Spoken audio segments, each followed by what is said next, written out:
أعوذ بالله من الشيطان الرجيم. بسم الله الرحمن الرحيم.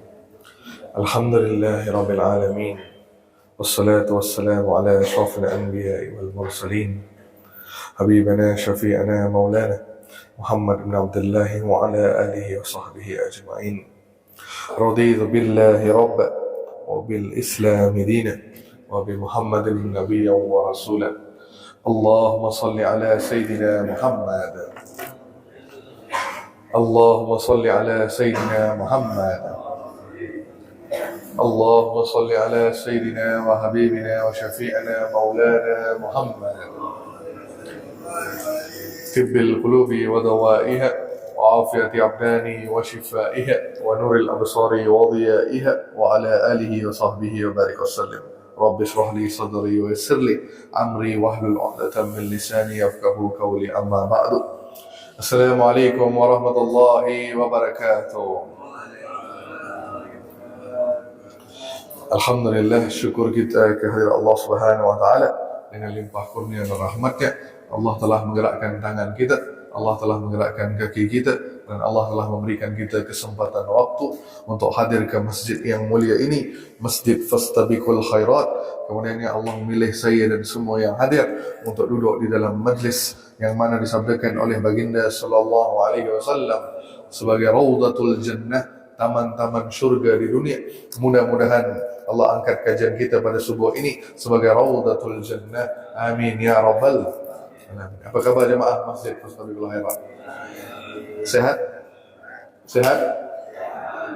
Baik, alhamdulillah. Kita lanjutkan pembahasan kitab Syamil Muhammadah kita. Kalau minggu yang kemarin kita sudah bahaskan tentang adab tidur, betul? Adab tidur sebelum Sebelum tidur, ketika bangun dari tidur, kemudian ketika bermimpi, mimpi baik dan mimpi yang buruk. Sudah kita bahaskan minggu yang kemarin. Maka kita lanjutkan pada minggu ini tentang adab berikutnya, yakni adab bertetangga. Betul bahasanya, bertetangga. Bertetangga ke berjiran. Kalau Malaysia itu berjiran, sini tetangga. Baik, siapa yang dimaksudkan dengan tetangga? Siapa?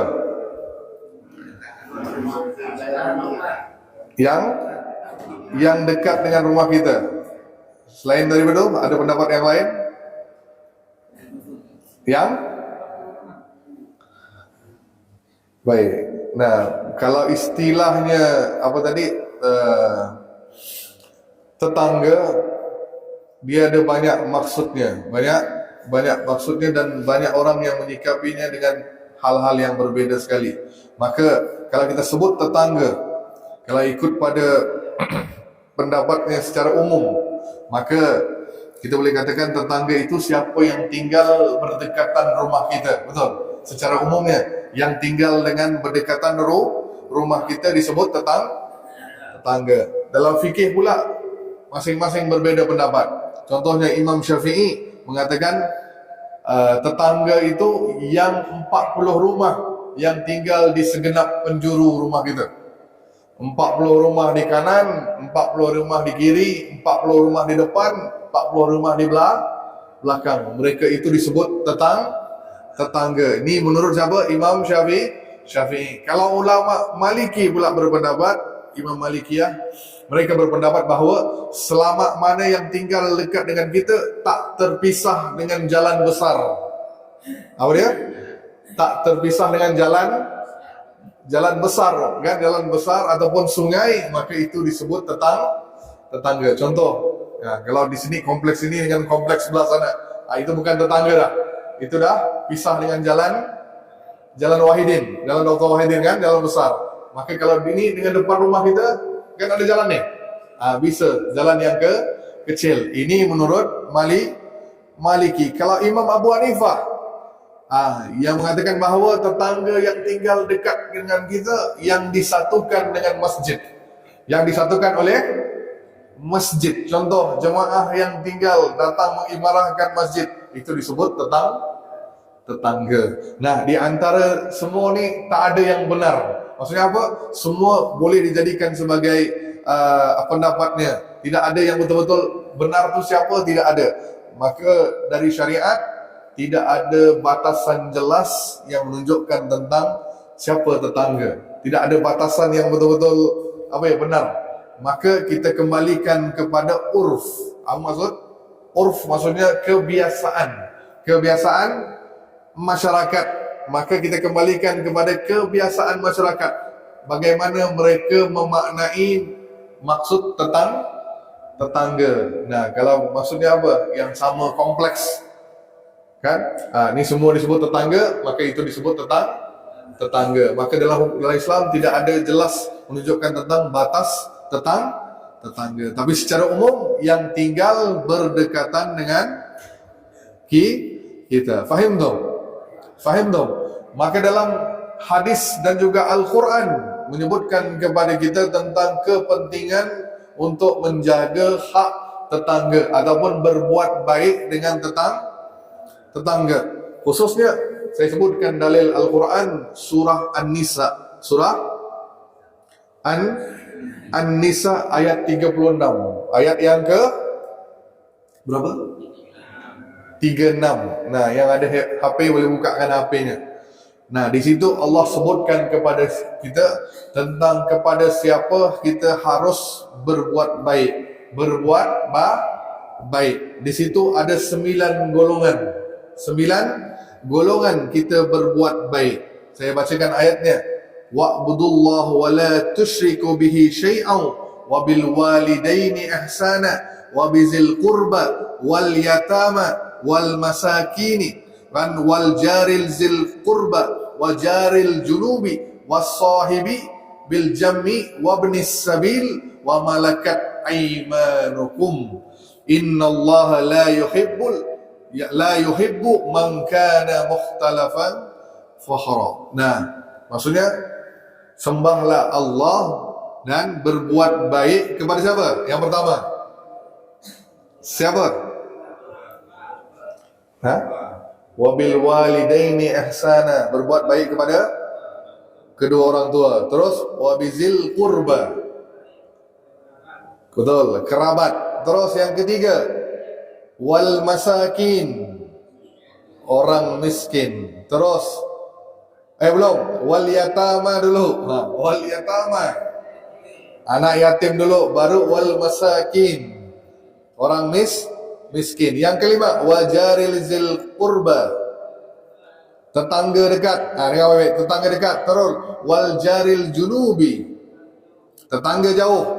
Yang ketujuh, wasahibi bil jammi, teman sejawat. Terus yang ke-8, wabnis sabil, ibnu sabil. Siapa ibnu sabil? Apa maksud ibnu sabil? Kok diam?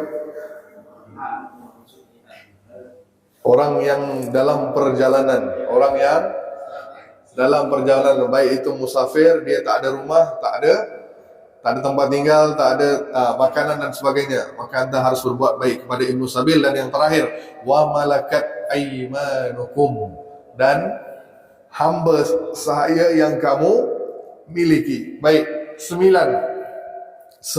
ini, yang nomor 9 tak ada di zaman kita sekarang. Wa malakat aymanukum, hamba sahaya tidak ada. Maka 8 ini golongan yang anda kena berbuat baik. Berbuat baik dalam segala hal, termasuk berinfak, bersedekah. Maka sebaik-baik sedekah adalah kepada orang tua. Setelah orang tua, baru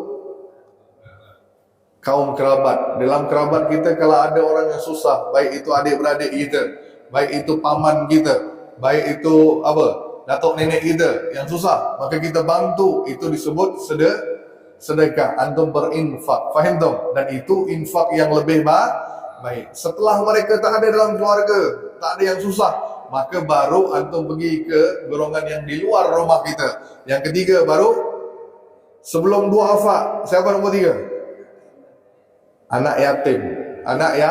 Yatim. Nombor 3, anak yatim. Setelah anak yatim antum santuni, baru nomor 4, wal masakin, orang-orang miskin. Terus yang kelima tadi, wajaril kurba, yakni orang-orang tetangga dekat, tetangga dekat dan tetangga jauh. Terus baru wasahibi bil jammi, yakni teman sejawat. Teman sejawat ni bisa kita maknai orang yang sama kantor kerja dengan kita, ataupun orang yang sama jemaah dengan kita, majlis taklim dan sebagainya. Itu pun disebut teman sejawat. Terus baru wabnis sabil, yang nombor 8. Baik, yang kita nak fokuskan tetangga. Apa maksud tetangga dekat? Oh, tetangga dekat maksudnya rumah sebelah kita. Tetangga jauh, kompleks sebelah. Nah, baik. Imam Ibnu Katsir beri dua tafsiran. Tetangga dekat, tetangga jauh, ada dua tafsiran. Tafsiran yang pertama, tetangga dekat maksudnya yang tinggal dekat dengan kita, sekaligus dia ada hubungan kekerabatan dengan kita. Apa dia? Yang tinggal dengan kita, terus ada hubungan keluarga. Nah, itu disebut tetangga dekat. Terus tetangga jauh, nah dia tak ada hubungan keluarga, sesama Muslim. Itu satu pendapat. Maksudnya apa? Tetangga dekat yang ada hubungan kekeluargaan, yang tinggal dekat dengan kita, ataupun tetangga jauh yang tidak ada hubungan kekerabatan, cuma dia sesama Muslim. Itu satu pendapat. Pendapat yang kedua, tetangga dekat adalah maksudnya semua orang Muslim. Semua orang Muslim. Tetangga jauh adalah non-Muslim. Boleh faham? Nah, maksudnya bukannya yang tinggal sebelah ni, bukan. Maksudnya yang ada hubungan kekerabatan, ataupun dia Muslim ataupun non-Muslim. Ini tugas kita sebagai seorang Muslim, berbuat baik. Berbuat baik. Sudahkah anda berbuat baik kepada mereka? Yakin? Baik, 3 macam tetangga. Ya, catat 3 macam tetangga. Yang pertama, tetangga yang memiliki hubungan kekerabatan. Apa dia? Hubungan keluarga, baik paman ke, saudara ke, sepupu ke yang tinggal dekat dengan kita. Maka mereka ada 3 hak. Apa hak mereka? Yang pertama, hak sebagai kerabat, terus hak sebagai tetangga, dan hak sebagai seorang Muslim. 3 hak. Terus yang keduanya, tetangga yang tak ada hubungan kekerabatan. Tak ada hubungan kekerabatan, mereka ada 2 hak. Satu, hak sebagai tetangga, dan satu lagi hak sebagai Muslim. Yang ketiga, tetangga non-Muslim. Non-Muslim ada satu hak yang kita harus tunaikan. Apa hak dia? Hak sebagai tetangga. Nah, 3 golongan ni anda kena penuhi hak-hak mereka. Maka Nabi menganjurkan kepada kita berbuat baik kepada tetangga. Sampaikan Nabi mengatakan, Jibril alaihi salam sering datang kepada aku dan terus akan berkatakan, Aljar. Apa maksud aljar? Tetangga. Jibril sering mengingatkan aku tentang tetangga. Sampaikan aku ingat bahawa tetangga ini akan mendapat harta warisan. Sampai begitu sekali Nabi mikir. Kenapa? Jibril sering sampaikan, menasihati Nabi untuk menjaga hak tetangga. Faham tak? Nah, terus Nabi SAW menyampaikan kepada kita. Apa dia? Kalau kita nak jadi tetangganya Allah, faham tak? Nak dekat dengan Allah, maka antum kena dekat dengan tetangga yang di dunia. Harus berbuat baik kepada tetangga di dunia. Maka tetangga itu sangat penting untuk antum jaga. Kenapa? Dia yang akan membuatkan kita masuk neraka ataupun masuk syurga. Kenapa saya berkata begitu? Nabi SAW pernah ditanya, Ya Rasulullah, ada seorang perempuan ni rajin tahajud, solat duha tak pernah tinggal, solat tahajud setiap malam, terus dia banyak berpuasa sunnah. Ni perkara sunnah ni yang wajib pasti dia kerjakan. Tapi ya Rasulullah, perempuan ini ada satu hal. Apa dia? Kata Nabi. Dia ada masalah dengan tetangganya. Dia ada masalah dengan tetangganya. Sering memberi gangguan kepada tetangganya, baik daripada lisan ataupun perbuatan. Di mana tempat dia nanti di akhirat ya Rasulullah? Maka Nabi sebut, hiya finnar, dia tempatnya di neraka Jahannam. Yang kedua, Nabi ditanya lagi, ya Rasulullah, ada seorang perempuan, tapi perempuan ini biasa-biasa sahaja. Solat wajib sahaja yang dijaga, yang sunnah jarang kerjakan. Apa dia? Jarang tahajud, jarang duha, jarang puasa sunnah. Tapi perempuan ini punya satu perkara. Apa dia? Dia menjaga berbuat baik kepada tetangganya, tak pernah menyakiti baik lisan ataupun perbuatan. Di mana tempat dia nanti di akhirat ya Rasulullah? Hiya fin jannah, dia di surga. Lihat antum, banyak mana amalan antum. Kalau ada masalah dengan manusia, maka saya katakan minta maaf, anda belum layak masuk syurga Allah. Walaupun anda dah banyak kali pergi umrah, dah banyak kali haji, sering solat sunat, kan? Apa dia? Sering zikir, banyaklah. Tapi ada masalah dengan jiran kita, maka jangan harap masuk syurga. Faham tak? Belum cukup jaga hubungan dengan Allah, harus jaga hubungan sesama manusia. Ingat itu, kan? Tapi masalah zaman kita sekarang, Allahu Akbar. Maaf saya katakan, kalau kita boleh bergaduh apa tidak? Boleh bergaduh. Sesama kita boleh bergaduh. Boleh gaduh tak? Boleh bertengkar. Boleh kelahi bu. Boleh berbeza pendapat. Boleh. Kerana berbeza pendapat, boleh kita tidak bertegur siapa? Kerana perbezaan pendapat, kita tidak bertegur siapa? Tidak berziarah. Jumpa dia langsung bermasam muka. Boleh apa tidak? Ataupun kita langsung boikot dia. Boleh apa tidak? Boleh apa tidak? Boleh.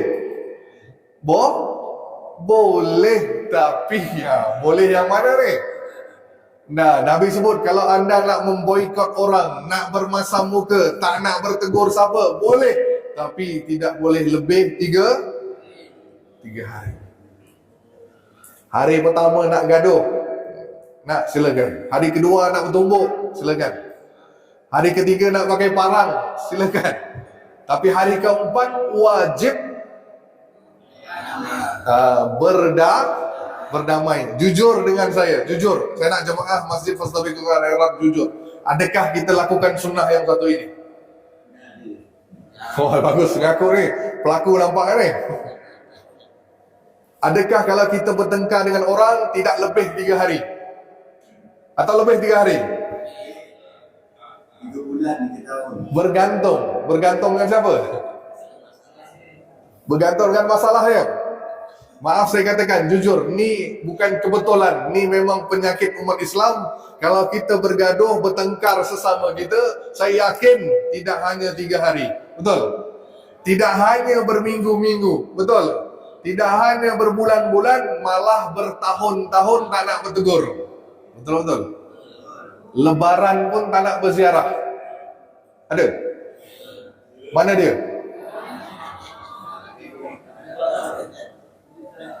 Masjid mana? Dia sana. Ngalahkan masjid lain pula dia. Maaf, datang ke masjid yang sama, Fastabiqul Khairat. Bagus. Datang, solat. Bila dah azan, datang.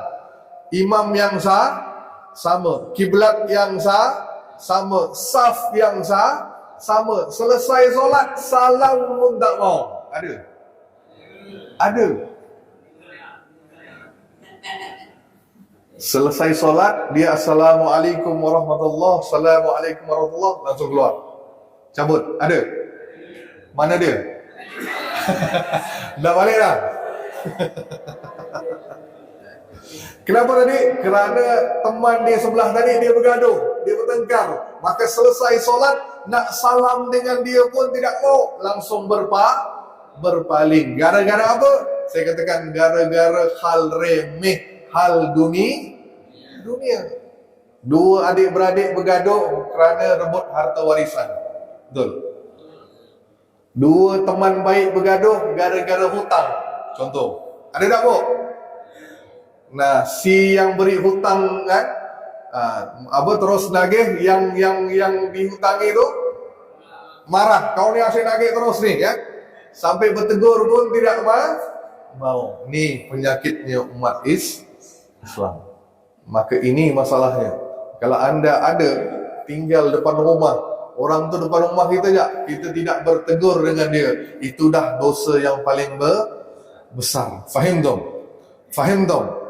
Maka selama mana anda bergaduh, selama itu semua amal kita tergantung di langit, tidak akan sampai ke hadirat Allah. Sampai bila? Sampai kita menyambung semula tali silaturahim. Ingat, dua tali tak boleh putus.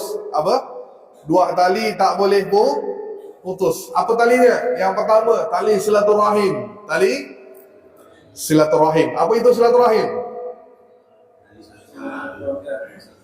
Tali yang sama nasab dengan kita, sama darah dengan kita, orang tua, kakek kita, datuk nenek kita, adik-beradik kita, kerabat kita, saudara mara kita. Itu tali pertama, silaturahim. Tali kedua yang orang Indonesia sebut tali silaturahmi, ataupun dalam bahasa Arabnya tali ukhuwah, tali persahabatan saudara sesama Muslim. Dua tali ini pastikan tidak pernah putus. Faham tak? Saya dengan anda, tali apa? Silaturahim ke silaturahmi? Saya dengan anda, tali apa? Silaturahmi ke silaturahim?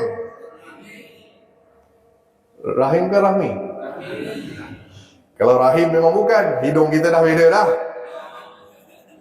Saya mancung keluar, anda mancung ke dalam, kan? Itu saja beda. Saya dengan anda tali silaturahmi. Faham tu?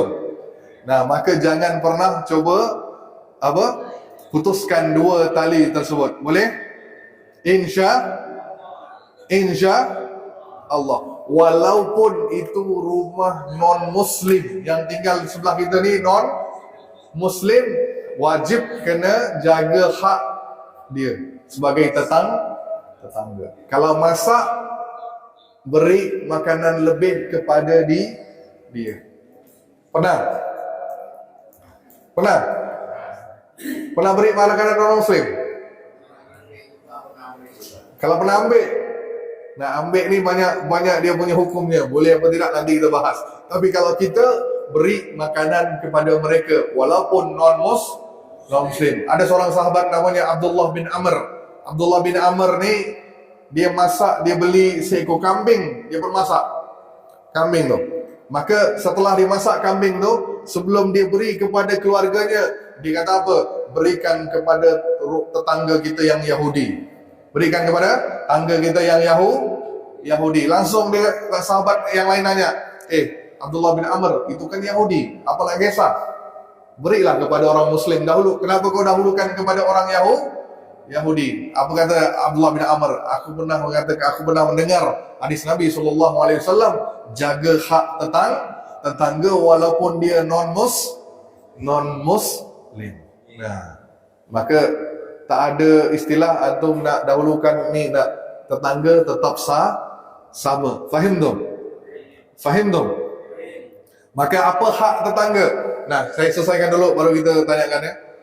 Maka di antara haknya adalah yang pertama, antum memuliakan dan berbuat baik kepada tetangga. Maksudnya memuliakan dia, tidak pernah merendahkan dia, dan berbuat baik kepada dia. Yang keduanya, meringankan beban kesulitan tetangga. Selama mana dia ada masalah, kitalah yang sebagai tetangga, sebagai jiran harus membantu. Yang seterusnya, menjaga aib tetangga.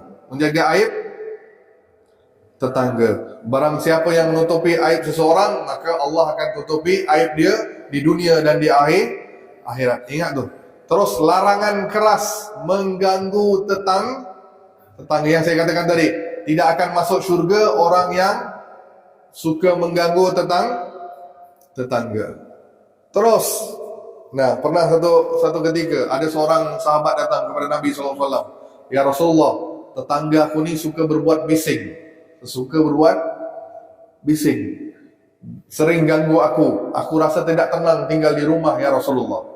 Maka Nabi kata, bersabarlah. Bersabar. Kali kedua jumpa Nabi, sampaikan, ya Rasulullah, tetangga aku ni suka ganggu. Tidak tahan aku tinggal dekat dengan dia. Maka Nabi kata, bersabar. 2 kali dah. Kali ketiga jumpa pun sama. Ya Rasulullah, tetangga aku suka menggangguku, berbuat bising dan sebagainya. Aku tidak tenang tinggal di rumah. Maka Nabi sebut bersabar. Kali keempat jumpa pun sama juga. Dia pun mengadu hal yang sama. Maka Nabi kata apa? Balik ke rumah, keluarkan semua hartamu, letak di jalan. Apa? Keluarkan semua hartamu, letak di jalan. Maksud apa? Sofa, kerusi, semua letak di tengah jalan. Kalau orang nanya, sebut kau keluar gara-gara tetangga. Maka dia pun buat, balik ke rumah, letak semua di jalan, barang-barang dia.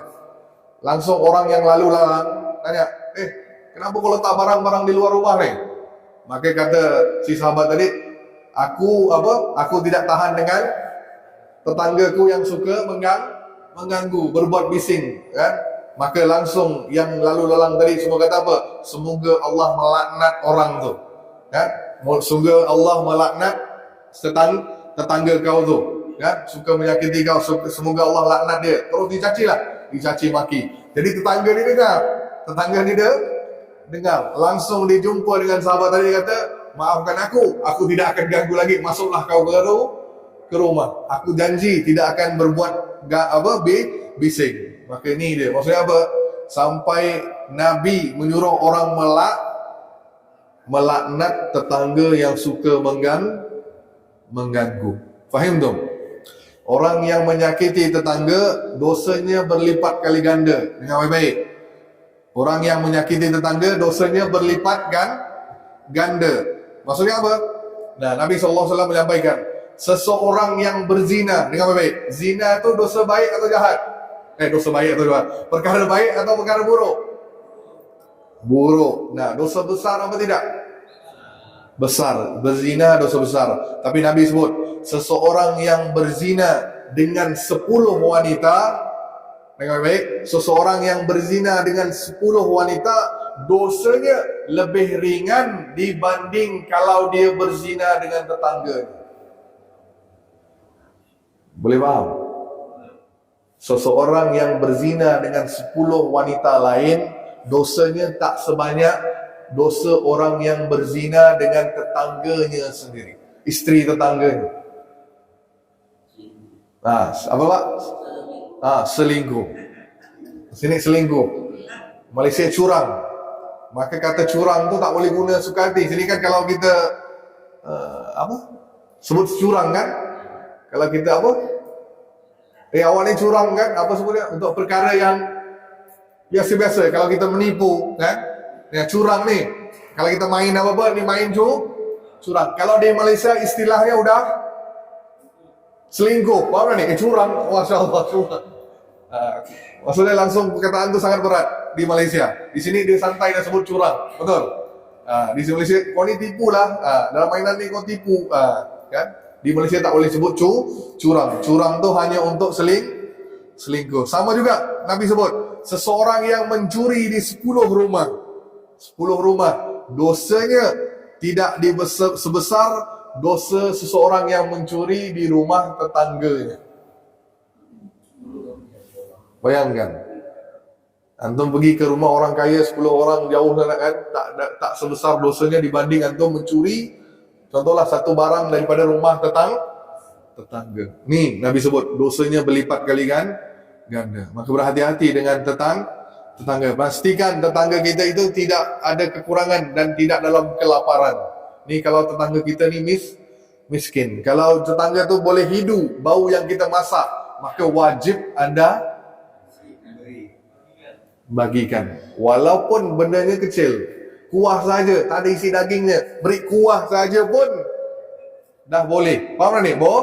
boleh daripada tidak beri apa-apa. Faham tu? Nabi sebut, janganlah tetangga meremehkan kalau ada tetangga yang memberikan kulit kambing. Faham tak ni? Benda kecil, bukan isi. Apa kulit kambing dikasih aku ni? Kenapa tak ada isinya? Jangan pernah meremehkan tetangga. Tetap bernilai di sisi Allah Subhanahu Wa Taala. Faham tu? Dan rumah yang dekat dengan pintu rumah yang tetangga yang tinggal dengan pintu rumah kita, yang dekat dengan pintu rumah kita, itu yang wajib anda dahulukan. Ada rumah ni paling dekat dengan pintu rumah kita, rumah siapa? Depan ke kiri ke kanan? Itu rumah yang anda kena jaga. Faham tu? Ni maaf, antum buat renovasi, airnya yang buat atap contoh kan, bukannya turun di tempat wilayah kita, turunnya wilayah tetangga kita. Itu dah dosa besar. Faham tu? Antum renovasi rumah, perbesarkan rumah kan, atap rumah tu bumbungnya, dia memanjangnya ke arah masuk wilayah tetangga. Antum buat tak kisah. Bila hujan turun, airnya tu tumpahnya di tempat tetangga, malah mendatangkan kesukaran, kesusahan untuk tetangga tadi, memberatkan tetangga tadi. Itu dah dosa besar. Buat tembok, tutup jalan dan sebagainya. Maaf ni, antum buat acara kenduri, apa sebenarnya kenduri? Selamatan sampai tutup jalan. Boleh antum nak tutup jalan, tapi pastikan udah ada izin. Satu. Yang keduanya, antum ada sediakan jalan alternatif. Tidak sampai menyusahkan tetangga kerana kita buat acara tadi. Ni zaman sekarang tak kisah dia, langsung tutup jalan. Sampai si tetangga tadi harus lewat bawa motornya melewati acara kita. Sampai begitu, itu dah berdosa besar. Faham tu? Faham tu? Baik, ada pertanyaan? Silakan. Masya Allah, ada bapak kita ni. Okey, ada pertanyaan? Silakan sampai di sini. Yang mau nanya? Waalaikumsalam warahmatullahi wabarakatuh. Ini pengertian tentang 3 hari batas itu pihak berkeluarga dengan tetangga. Baik. Kalau misalnya contoh hari Senin, Selasa, Rabu, sedangkan di sana saya hari Senin, Selasa tidak ketemu dengan orang yang bersangkutan, dan saya merasa berdosa. Tapi setelah 1 bulan yang lalu saya baru ketemu. Maka itu termasuk batas 3 hari. Padahal saya 5 hari itu 3 hari memang saya salah, saya tidak salah. Baik. Zaman sekarang saya rasa tak perlu bertemu pun boleh sampaikan maaf kita, boleh Pak ya? Lewat telefon, WA, tak semestinya harus berjumpa dengan dia. Ya afdolnya ketemu, nak bersemuka dengan dia boleh. Tapi kalau kita tidak mempunyai kesempatan, tapi niat kita dah mau minta maaf, itu dah aman, tak ada masalah. Kerana kita tak mempunyai kesempatan nak jumpa dia, maka itu tak dikira sebagai berdosa besar. Sebalik sama juga, beliau pun tidak ada kesempatan, sama juga kan? Maka beliau nak lewat WA ke apa, boleh. Kalau dia nak jumpa pun boleh, tapi tidak termasuk dalam dosa tadi. Tidak. Aman. Ya? Okey, ada lagi? Ya. Sila Pak. Baru saya nak masuk tadi. Silakan. Baik, bagus pertanyaan ni. Kalau ada pohon, ada buah, dan buahnya itu masuk ke wilayah perkarangan halaman rumah kita, apakah anda boleh makan tanpa minta izin dengan? Boleh tak? Macam mana? Dia masuk ke rumah kita dan buah ni jatuhnya di wilayah kita, halaman rumah kita. Boleh apa tidak? Hak siapa? Pohon tu pohon milik siapa?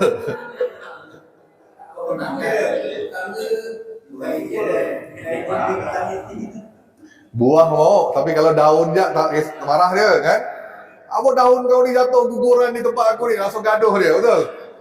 Kalau buah tak kisah pula dia kan? Boleh faham tak maksud saya? Rantingnya jatuh, contoh ranting dia jatuh mengotorkan halaman rumah kita. Waktu tu antum marah, tapi bila buahnya jatuh, diam je antum. Faham tak ni? Nah, Kalau nak saya jawab tu kan, saya teringat suatu kisah. Mau dengar kisahnya atau tidak? Mau dengar kisahnya? Saya rasa mungkin anda pernah dengar kisahnya. Saya ulang. Apa yang mungkin anda pernah dengar? Seorang pemuda yang nama Sabit. Sabit apa? Sabit, bukan bulan Sabit. Bukan Sabit tu. Pakai Sabit. Sabit ni seorang pemuda yang sangat warak. Warak ni hati-hati. Maka suatu hari dia tengah berehat di tepi sungai. Tengah dia rehat, tiba-tiba di sungai itu yang mengalir ada sebiji apple. Buah apa? Apple ke apple? Apa-apalah, bukan buah durian lah. Pokoknya ada buah lah, ada buah. Ya, langsung dia pun ambil. Langsung dia pun kerana lapar, dia pun langsung gigit makan. Ketika dia dah gigit sekali baru dia teringat apple itu bukan milik dia. Langsung dia kata astagfirullahalazim. Kalau kita Masya Allah rezeki aku hari ni kan? Betul. Kalau kita rezeki aku betul. Kalau ada jumpa di tepi jalan kan? Tapi Sabit orang yang warak. Dia tetap kata ni bukan milik aku. Aku dah berbuat dosa yang sangat besar. Maka dia pun telusuri, cari dari mana asal apple ini. Ternyata daripada kebun apple yang ada di sebelah sana. Langsung dia pergi ke kebun itu cari orangnya. Pak, saya nak minta halalkan. Saya jumpa ni di atas sungai, kan?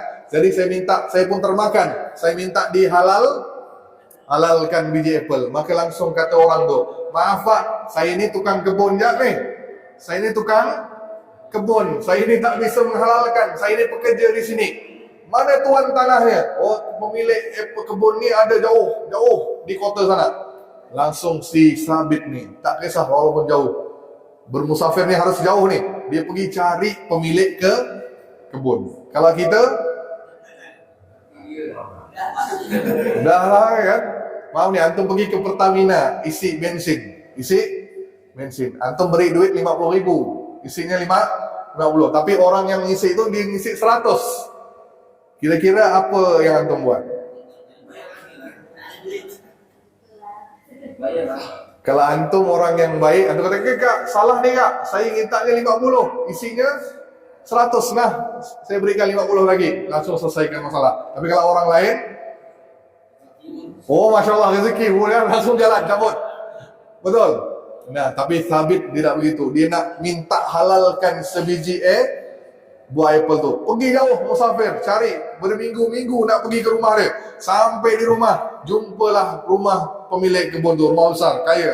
Langsung dia kata, Pak, saya ni datang nak minta halalkan sebiji apel yang saya makan daripada kebun bapak. Saya minta maaf. Langsung si pemilik tu kata, dia pun mikir, ni orang ni macam orang yang baik sungguh dia ni kan. Minta halal sebiji apple sampai dia musafir. Anak muda ni sangat luar biasa. Maka langsung bapak dia kata apa? Saya akan halalkan tapi dengan satu syarat. Maka langsung anak muda kata apa? Apapun syaratnya Pak, saya akan turuti. Yang apa? Pokoknya saya minta dihalalkan apple yang saya makan. Saya sanggup buat apa saja. Langsung kata si bapaknya. Apa kata si ayahnya? Langsung dia kata, kau kena menikahi anakku. Baru aku akan halalkan apel tersebut. Langsung hatinya gembira ni. Wah, aku ni, kau dah kahwin belum? Belum kahwin lah, masih bujang. Wah, ni peluang aku ni kan. Gembiralah dia seketika. Tapi bapaknya langsung kata apa? Tapi kau dengar baik-baik, anak aku seorang yang buta. Langsung anak ni down. Sabit, aduh. Terus dia tu pekak, tak dengar, tak bisa dengar. Terus dia tu bisu, tak dapat bercakap. Terus kakinya tempang. Apa tempang? Pincang, tak dapat berjalan. Sanggup tak kau nikahi anakku? Awalnya gembira, langsung sedih. Ya Allah, diam 1000 bahasa kan. Tapi dia kata, ya Allah, aku dah berjanji ni. Langsung Sabit kata, baiklah, saya sanggup. Dia pun mengiyakan. Tapi bapak, tolong halalkan apple yang saya makan. Langsung berlakulah pernikahan antara anak bapak tu dengan si Sabit. Malam pertama, Sabit nunggu isterinya masuk ke kamar.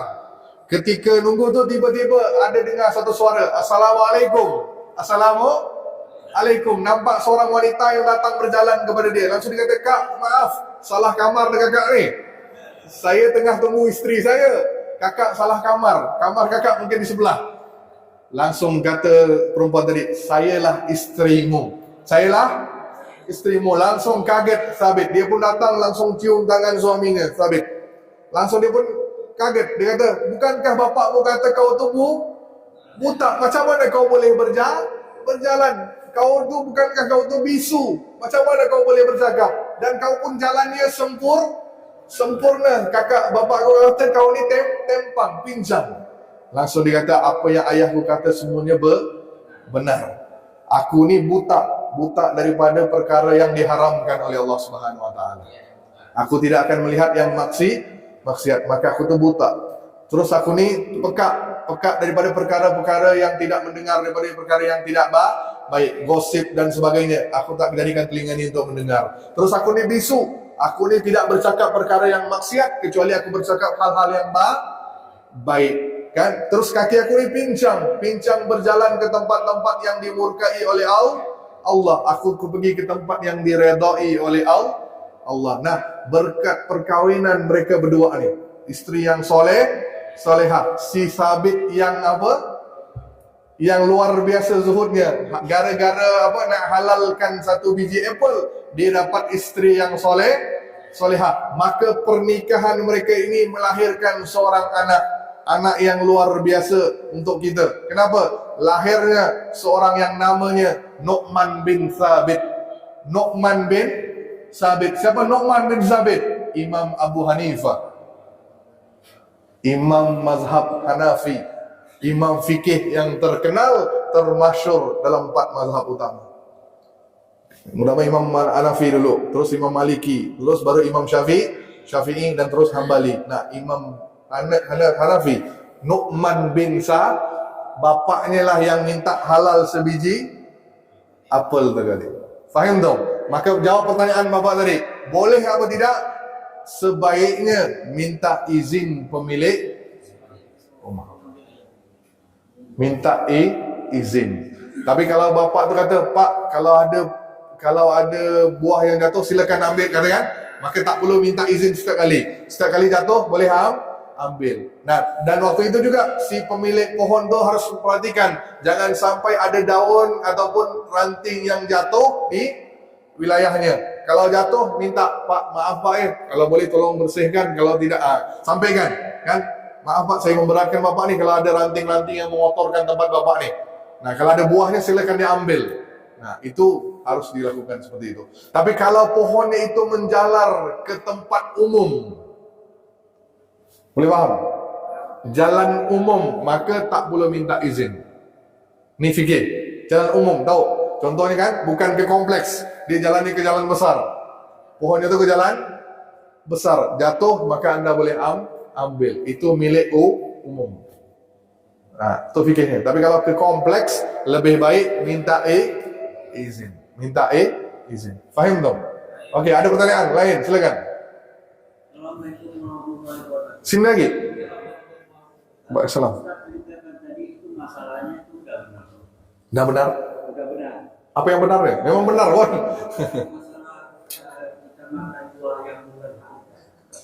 Sekarang saya misalnya terjadi, saya waktu itu belum kaya tentang ilmu ini. Iya. Lalu sekarang saya tahu. Lalu penyelesaiannya itu, apakah saya mengikut yang saya belum tahu atau yang saya sudah tahu? Yang anda tidak tahu itu dah selesai dah, Pak? Selesai. Itu kita buat kerana tidak tahu ilmunya. Sekarang dah tahu, maka lakukan yang sekarang. Yang sekarang saya tahu. Sedangkan saya misalnya ingin maaf kepada orang yang iya. Sudah meninggal. Maka jumpa ahli warisnya. Kalau tak jumpa tapi ketika jumpa ahli warisnya untuk minta maaf, cukup sekadar menyampaikan maaf. Jangan cerita semua. Dulu aku gaduh dengan dia, tak usah cerita semua. Itu aib. Jadi cukup bapak sampaikan, saya dulu ada ni, saya nak sampaikan bagi pihak ni, keluarga ni saya minta dihalalkan kalau saya pernah buat salah dengan almarhum, contoh itu. Secara umum, minta maafnya, sampaikan maafnya secara umum saja. Tak perlu diceritakan satu persatu apa masalahnya. Dan ahli waris tidak perlu tahu. Cukup sampaikan maaf. Dan kalau tidak jumpa ahli waris, maka anda boleh buat yang kedua. Apa itu? Bersedekah atas nama orang yang pernah kita gaduh. Bersedekah. Dengan sedekah tadi, mudah-mudahan nanti di akhirat ketika jumpa dengan dia nanti, Bapak ada hujah. Memang dulu aku tak sempat ketemu dengan engkau, tapi selama itu aku berdoa minta ampun dengan Allah dan aku bersedekah atas nama. Maka dengan itu Bapak selamat. Siap? Lagi? Dah? Iya. Satu lagi. Ini masalah kita, saya miara binatang misalkan. Baik. Kalau saya mengambil rumput ini bukan di halaman saya. Baik. Di halaman orang lain. Baik. Atau halaman yang harus dijaga pemerintahnya ada. Baik. Pemerintah. Umum tak ada masalah. Kalau itu persendirian, baik minta izin. Kalau orang lain rumput halaman orang lain. Iya, minta izin. Minta izin dia. Rumput kan halaman milik dia. Nah, takut dia mengotorkan pula kan? Nah, sama juga minta izin dia. Itu lebih baik. Sebaiknya minta izin. Nah, udah Pak, ya Pak Hidayat.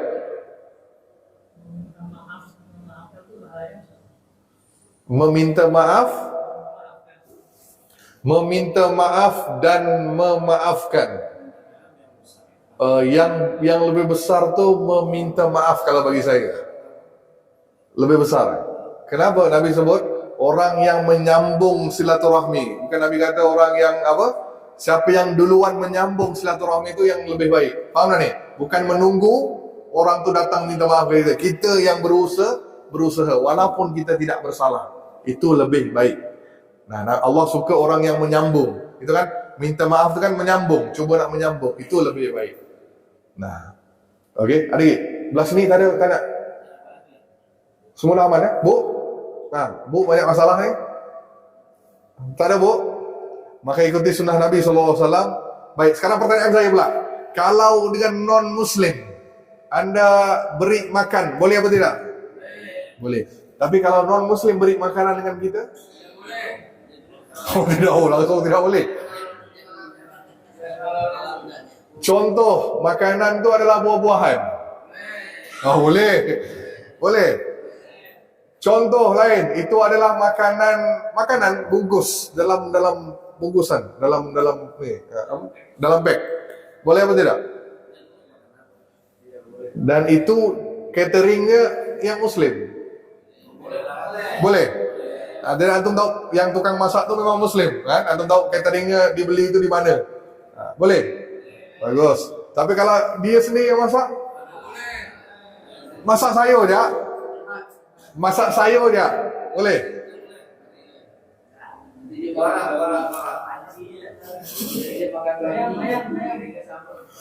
Baik, kalau dia beri, antum kata maaf, ni babi tak boleh makan, gitu. Apa jawapan anda kalau diberi dengan anda? Ambil terus lempar. Ambil terus beri dengan teman antum. Tak? Baik, maka dua kemungkinan. Anda boleh terima, jangan pernah menyakiti. Jangan cerita ni bab satu ni jangan. Terima saja, terima kasih. Tapi anda berikan kepada dua. Satu, berikan pada non-Muslim yang lain. Atau beri pada haiwan. Ataupun nak beri dengan musuh pun boleh juga. Ya Pak. Ni? Landak. Baik, landak. Teruskan. Mayoritas non-Muslim.